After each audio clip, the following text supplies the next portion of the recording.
वो दिन आखिरी हो मेरे जिंदगी का।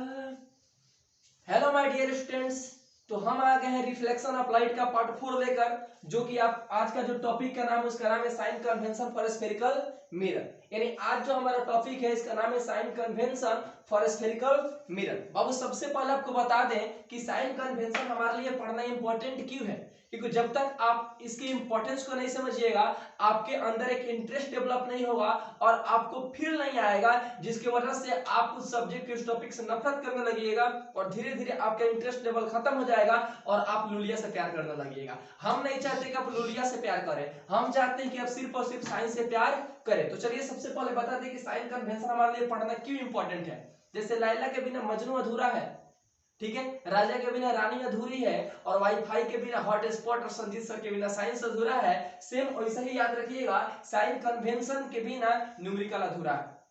अगर आप चाहते हैं कि न्यूमेरिकल हम सही से ही बना पाए, ठीक है, मिरर फार्मूला पर जो भी न्यूमेरिकल हो उसको हम सही से ही बना पाए, न्यूमेरिकल में कोई भी दिक्कत ना हो, न्यूमेरिकल का हम बादशाह बन जाए, न्यूमेरिकल हमसे डरे हम न्यूमेरिकल से नहीं, और न्यूमेरिकल को हम ये बजाकर सॉल्व कर दें, तो आपको साइन कन्वेंशन आना ही चाहिए, क्योंकि साइन कन्वेंशन हमारे लिए पढ़ना बहुत ही इंपॉर्टेंट है। अगर आपसे कोई पूछे कि साइन कन्वेंशन हमारे लिए पढ़ना क्यों इंपॉर्टेंट है, तो साइन कन्वेंशन हमारे लिए पढ़ना इसलिए इंपॉर्टेंट है ताकि हम सही से न्यूमेरिकल मिरर फार्मूला पे बना सके। अगर साइन कन्वेंशन का आपके पास नॉलेज नहीं होगा तो आप सही से न्यूमेरिकल नहीं बना पाएंगे, न्यूमेरिकल में आपको दिक्कत हो सकता है। तो हम नहीं चाहते न्यूमेरिकल में आपको दिक्कत हो। तो चलिए हम लोग समय को बर्बाद ना करते हुए साइन कन्वेंशन को स्टार्ट करते हैं। सबसे पहला तो स्फेरिकल मिरर है, तो स्फेरिकल मिरर बना दीजिए सर।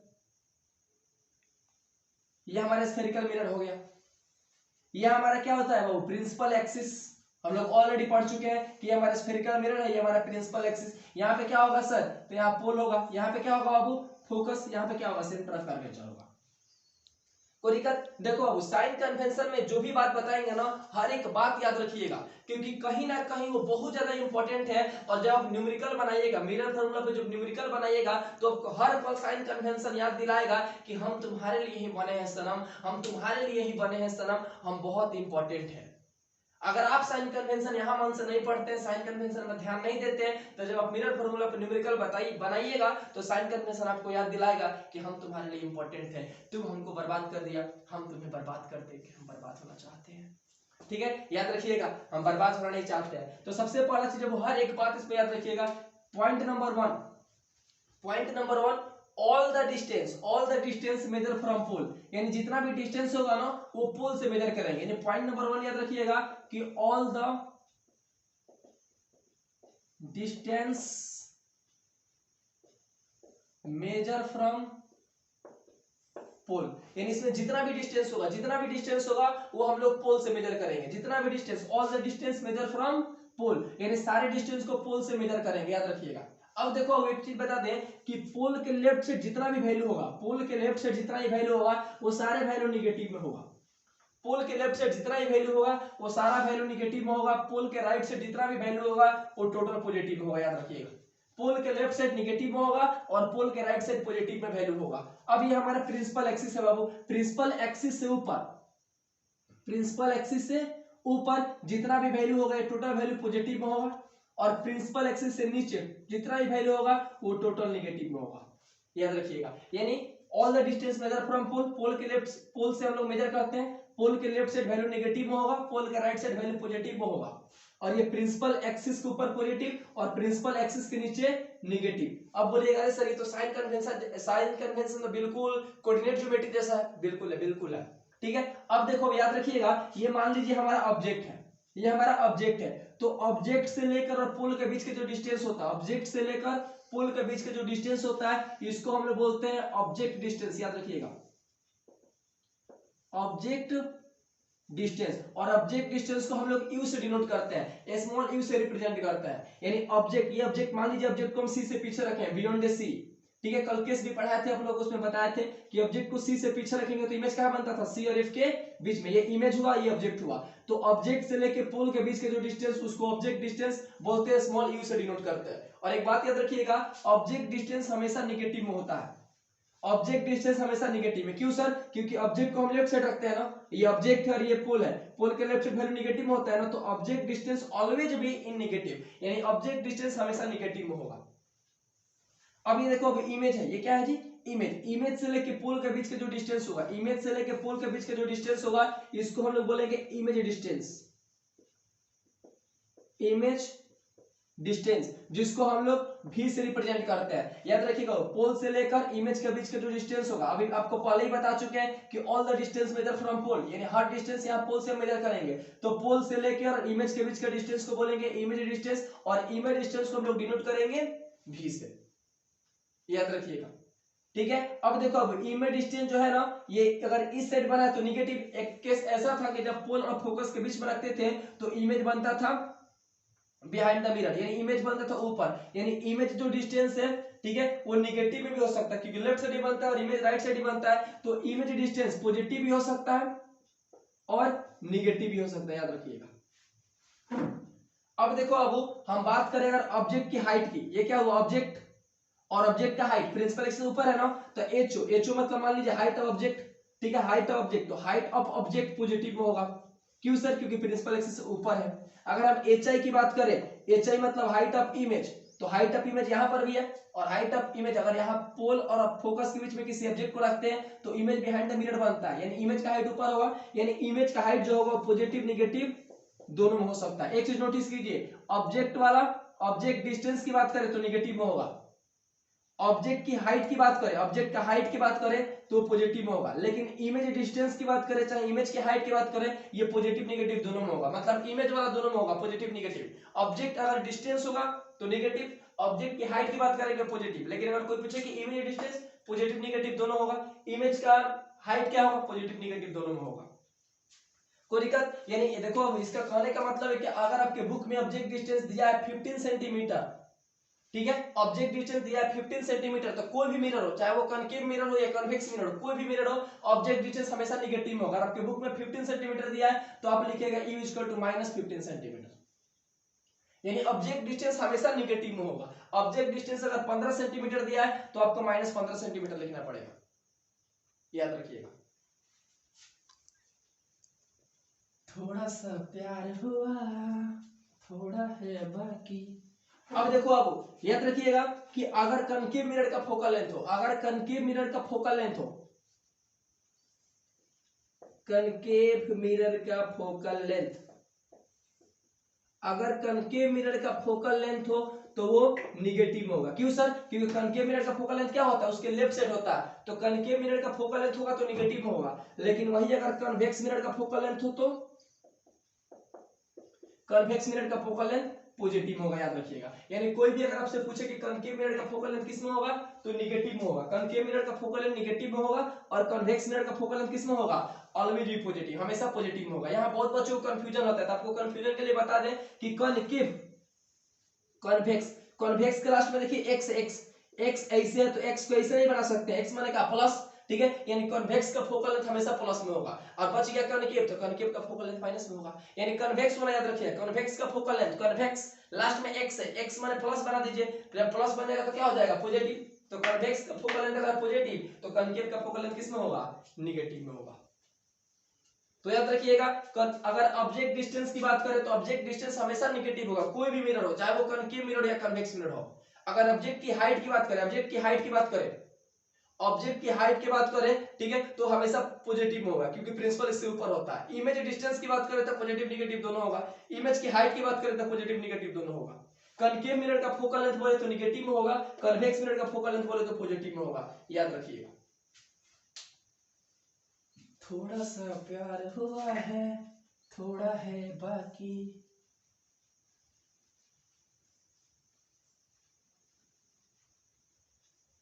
तो एक बार हम लोग क्या क्या देखे वो देख लीजिएगा। सबसे पहले देखिए हम लोग यू, यू माने ऑब्जेक्ट डिस्टेंस, ऑब्जेक्ट से लेकर पोल का, ये किस में होगा? निगेटिव में होगा।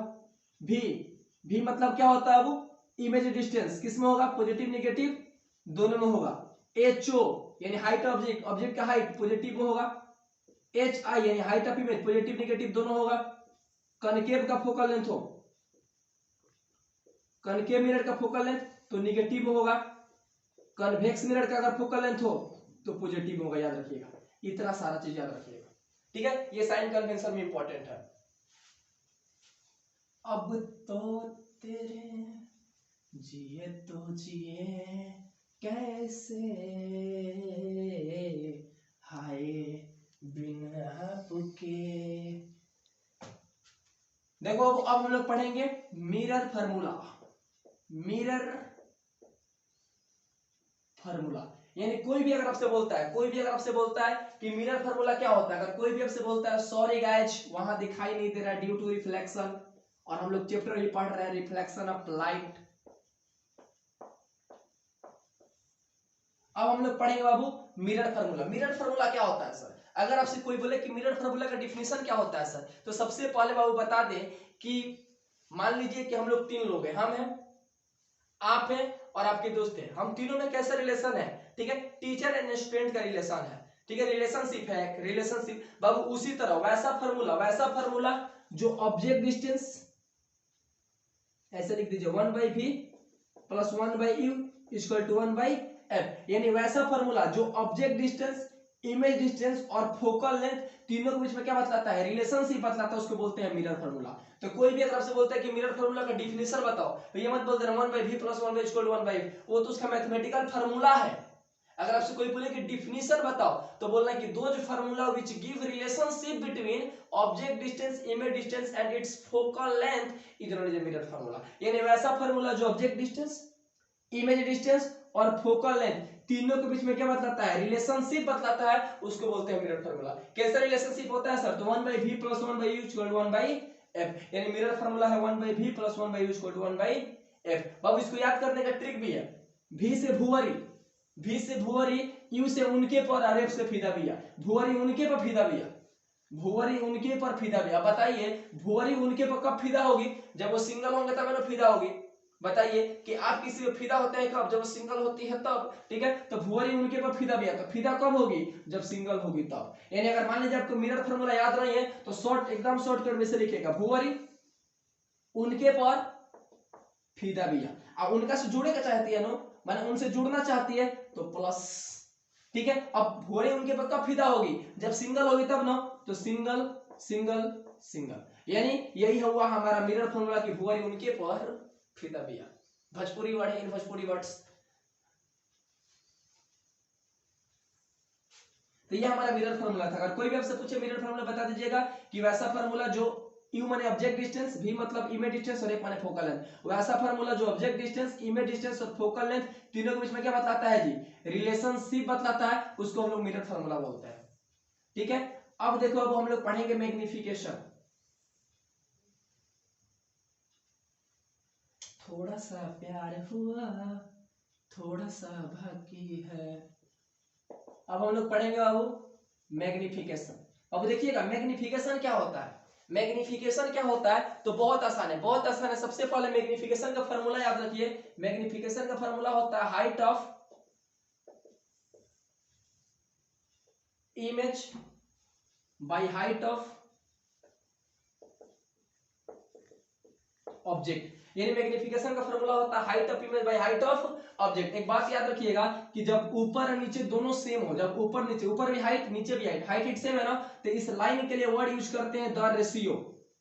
द रेशियो यानी the ratio of height of image to the height of object is called magnification. यानी कोई भी अगर आपसे पूछता है कि मैग्निफिकेशन क्या होता है, हाइट ऑफ इमेज और हाइट ऑफ ऑब्जेक्ट दोनों का जो क्या होता है, रेशियो होता है, उसी को हम लोग क्या बोलते हैं, मैग्निफिकेशन बोलते हैं।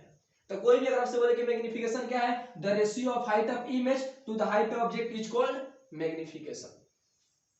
कोई दिक्कत? यानी हाइट ऑफ इमेज में हाइट ऑब्जेक्ट से क्या करते हैं, डिवाइड करते हैं, जो वैल्यू निकल कर आता है उसको मैग्निफिकेशन बोलते हैं। और मैग्निफिकेशन को स्मॉल m से डिनोट करते हैं, और हाइट ऑफ इमेज को h2 से डिनोट करते हैं, और हाइट ऑब्जेक्ट को h1 से डिनोट करते हैं। इसके पीछे कारण है, कारण क्या हो कि पहले ऑब्जेक्ट रखेंगे फिर इमेज बनेगा, बिना ऑब्जेक्ट को तो इमेज बन नहीं सकता, ठीक है। तो पहले ऑब्जेक्ट यानी पहले 1, इसीलिए h1, फिर इमेज बनेगा यानी h1 के बाद में 2 आता है, इसीलिए h2। कोई दिक्कत? इसमें बहुत सारे बच्चों को कंफ्यूजन होता है, तो बहुत लोग उसको ऐसे लिखते हैं, हाइट ऑफ इमेज को hi, ठीक है, हर जगह मतलब ज्यादातर यही यूज होता है, याद रखिएगा। हाइट ऑफ इमेज को hi और हाइट ऑब्जेक्ट को क्या लिखेंगे, ho। यानी बोल सकते हैं कि मैग्निफिकेशन का फार्मूला होता है हाई हो। हाई माने हाइट ऑफ इमेज, हो माने हाइट ऑफ ऑब्जेक्ट। तो याद रखिएगा मैग्निफिकेशन का अगर कोई भी आपसे पूछे कि फार्मूला क्या होगा तो बोलिएगा हाई हो। मैग्निफिकेशन का फार्मूला क्या होता है? हाई हो। मैग्निफिकेशन का फार्मूला क्या होता है? हाई हो। हाई माने हाइट ऑफ इमेज, हो माने हाइट ऑफ ऑब्जेक्ट होता है। ठीक है, कोई दिक्कत? तो कोई भी अगर आपसे पूछे मैग्निफिकेशन का फार्मूला तो हाई हो, यानी height of image height object. कोई पूछे कि व्हाट इज मैग्निफिकेशन, मैग्निफिकेशन क्या है? तो the ratio of h i h o, the ratio of h i h o is called magnification. यानी द रेशियो ऑफ हाई मतलब height of image to the height of object is called magnification.